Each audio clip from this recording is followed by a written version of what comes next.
Galician Connection is actually, I think, my first album.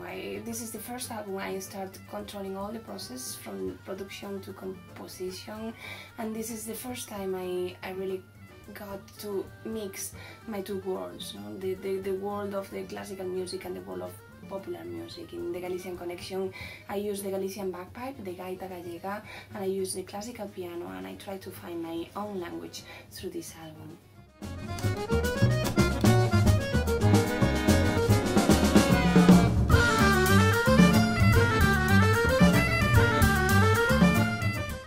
After 9 years without recording a solo album, I really wanted to show a little bit more of me in this album, and even though in these 9 years I have been working with other musicians and I have been recording with all of them, I think my language evolved in a way that I didn't expect, and I wanted to show that in the album.